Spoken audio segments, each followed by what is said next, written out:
Hey going everybody, I'm Dan, welcome back to the channel. Today I want to have a look at the differences in the way that the US versus the Australian government handled the stimulus plans in their countries. At the moment in the US, there's a lot of speculation, a lot of concern, and really growing frustration around the stimulus plans. And as a YouTuber, I see every day dozens and dozens of videos being posted, all with the same content, the same new proposals being discussed, and there's one major consistency. The comment sections are flooded, absolutely chock-a-block full of people who are really frustrated, stressed, concerned, and really, quite frankly, over the fact that they haven't got their second round of stimulus yet. They don't even know where it's going to land and what they're going to end up getting.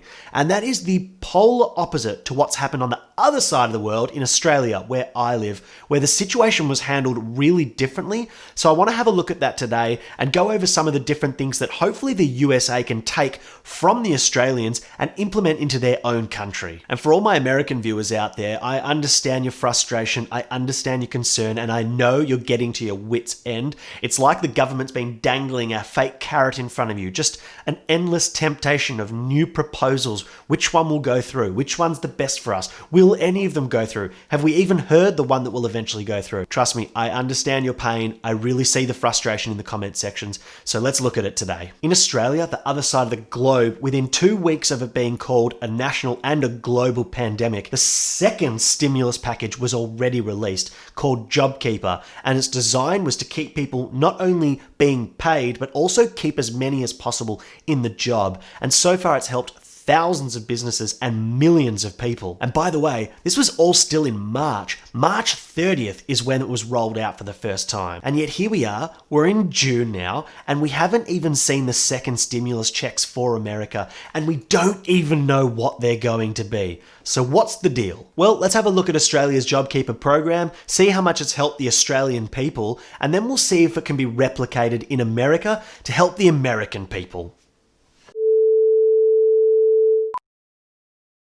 First, let's briefly have a look at the timeline of this pandemic, Australia versus America. So Australia started seeing a climb in cases in mid-Feb, with the first death occurring on the 1st of March. To date, Australia's highest death count in one day is 8 deaths. Every time we heard anyone from the government speak, the Prime Minister, the Treasurer, the Health Minister, whoever it was, they were very, very clear about the overall message. This is a very, very dangerous situation. We need to be extremely careful. We need to stop the spread and flatten the curve. And they absolutely did a fantastic job, really strongly enforcing the social distancing, stay in your homes. They limited weddings, any events. They even limited the amount of people that were allowed at funerals. That's how seriously it was taken, and it made an enormous difference. And because of all of these measures taken, from February, where it really started to pick up, to now the start of June, we've only seen 103 deaths in Australia. Now let's compare that to America, who started seeing cases at a very similar time to Australia,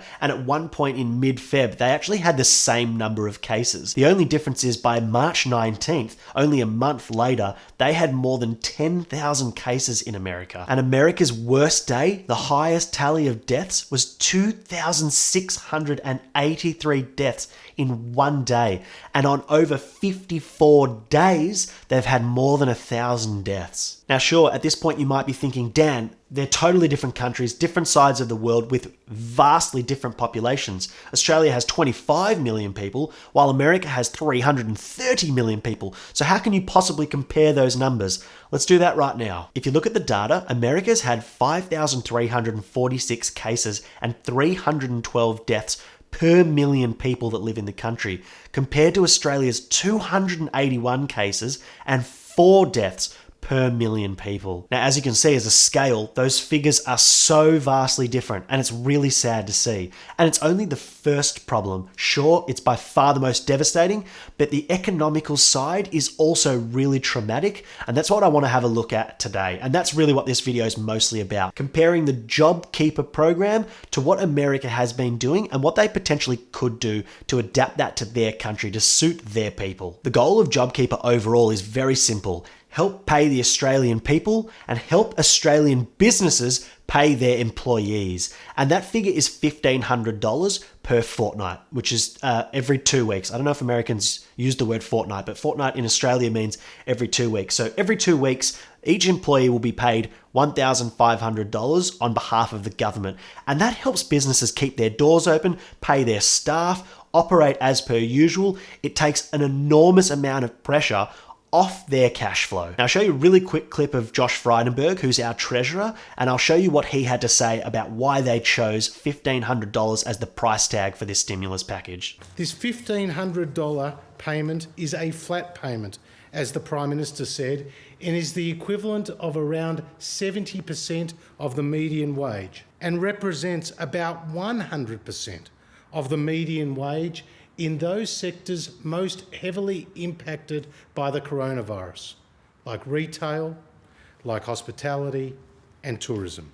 Now, the criteria to be eligible for this stimulus plan was actually extremely simple, and more than 50% of Australian businesses have already applied for it. And I've seen first and second hand how much it's been helping. To be eligible, the turnover of the business will need to have fallen by 30% or more, or in the case of a business with an annual turnover of more than $1 billion, by 50% or more. If employees have been stood down by their employer since March the 1st, they are still eligible for these payments. Not only are they eligible, it is backdated. You are paid in arrears back to the 30th of March, which was only 2 weeks after it was announced a global pandemic. So effectively, if your business has dropped 30% in sales, you are eligible for the stimulus plan. And not only that, it is being held until at least September, and they're actually in discussions at the moment trying to work out if they can extend it out or if they're going to need to extend it out even further, maybe to the end of the year. So here's a really quick clip of Australian Prime Minister Scott Morrison talking about the stimulus plan and how it is different to other countries around the world who have their own stimulus programs. The Treasurer made a very important point in terms of how this is different to the UK system, for example. The UK system pays employers for employees that are stood down, that are no longer doing any work. What we are doing is providing this support to employers when their businesses are still functioning, when their employees are actually still at work.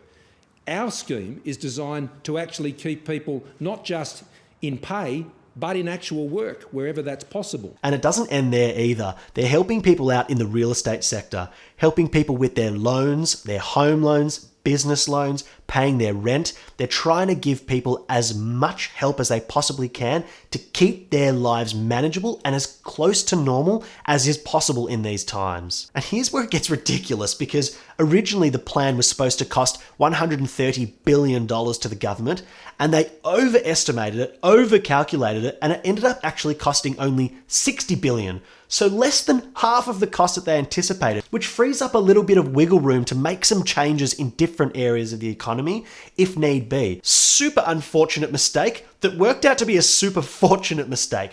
Very lucky, and honestly, I don't know how they mucked that up. It's very rare to see them muck it up in our favor. Usually it goes the other way, so this was a happy little accident, I guess. Like I briefly touched on before, what's amazing is that they're already in discussions now at the start of June, and actually it happened in late May. They started to talk about whether the stimulus plan would be good enough to survive until September, or whether we needed to push it out even further than that, maybe to the end of the year, maybe even beyond.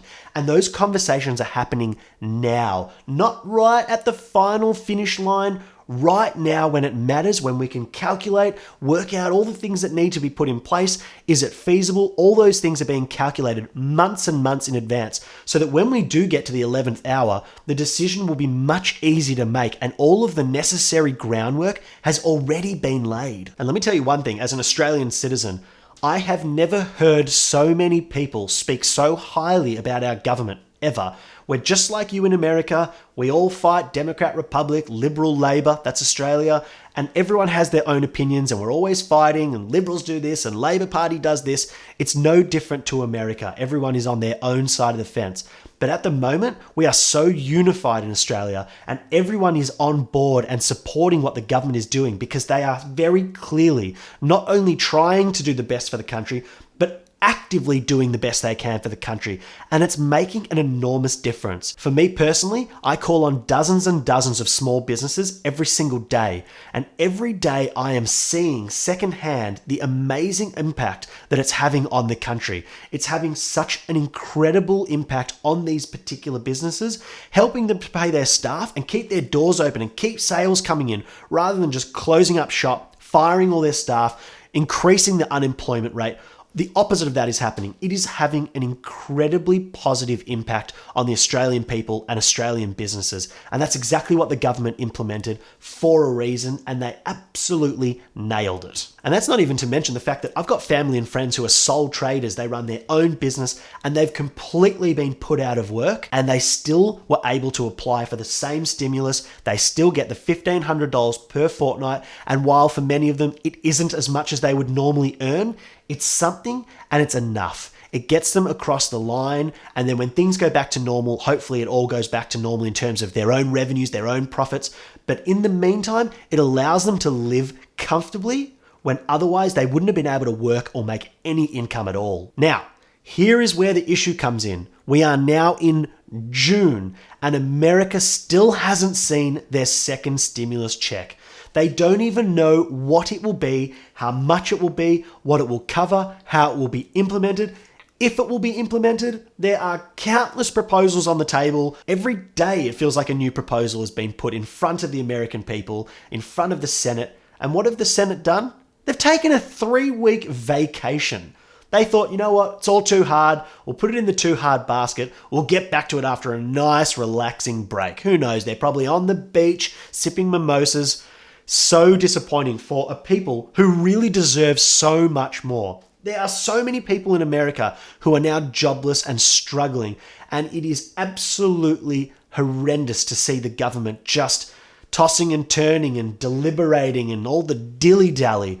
Just give the people something. Roll out something. Look to other countries like Australia, like England, whoever it may be, and then tailor their plans to suit your people, because they deserve it, they need it, and I am seeing so much pain and angst in the comment section that I see on YouTube, with people so frustrated and so unable to understand why they haven't had any support from their government. Not only have they not had support, their government has taken a hiatus. They've gone on vacation for a few weeks and completely dropped the ball. It's incredibly disappointing and really frustrating. In the States at the moment, they've reported different figures on unemployment, and no one can get a real grasp, but the estimates are to be around and possibly even over 20%. That is a terrifying number, and it's actually as high as it was back in the Great Depression, which is really horrendous, especially with how many different online services we have now. You wouldn't expect those numbers to be quite the same, but they are. And meanwhile, in Australia, the unemployment rate is only 6%, and it was estimated to be at 8.2%. So they're actually doing better than they would have been. And what's possibly the scariest, other than the health crisis that we've got going on, is how long it's going to take to recover from this pandemic when everything does start to go back to normal. Because the American people have gone so long without job, without work, without pay, without being able to support their families and pay their rent and all of these different problems. The more that goes on, the bigger the snowball becomes, and it can get to a point where it takes many years just to get back to where we were before the crisis. And also put money back into the economy. Buy the things they normally buy. Do the things they normally do. And by the way, printing trillions of dollars and pumping it into the economy is not the right way to boost it. That will only cause problems later when inflation starts to come into play. And that will really be noticed years down the track, most likely, when everything's back to normal and people are able to spend, because they'll find that because of the inflation and all the excess money from old mate J-Pow, that means the money that they do have is now less valuable, and that's what inflation is. So America, here's what I want to say to you, and if by some crazy chance the government is watching, which I imagine is a 0% chance, but in case there is a chance, please take a leaf out of books of countries that are doing well. If you see a country who has implemented a stimulus that is working for their people, take that on board. Use that to your own advantage. use that to help the people. And if it doesn't perfectly suit your situation, then tailor it to fit your country and your people. There's absolutely no reason why so many other countries have implemented systems that are working and helping the people and helping the country survive an incredibly difficult time. And yet on the other side, you're doing nothing or trying to do stuff, but making so many proposals that no one knows which way it's going to go and nothing's getting done. So for the love of all things holy, please do something. Follow the countries that are doing it right. All right, that's it from me. My blood is boiling. I'm so frustrated. And for all my American viewers out there, I really am so sorry about this. I feel devastated for you because here we are in Australia in these same crazy times, and our case count is so much lower, and it breaks my heart to see the turmoil that's going on in America. And that's not even when we're talking about the financial side and the economical side. It really is absolutely devastating. So keep your heads up. Sit tight, do the best that you can, save your money the best you can. That's what my whole channel's about. Investing, saving your money, spending less, trying to do the best that you can with your personal finances. That's what this channel's all about. So subscribe if that's interesting to you. Give me a thumbs up on this video if you agree with what I'm talking about. And if you don't be a hater. Just comment down below. Let me know your thoughts and we'll have a chat about it. I'm really interested to see how you guys feel because I've seen, like I've said, so many different comment sections on other videos. It'll be really interesting to see where your guys' heads are at with that. Until next time, I'm Dan and you've been Dan-splained. See ya!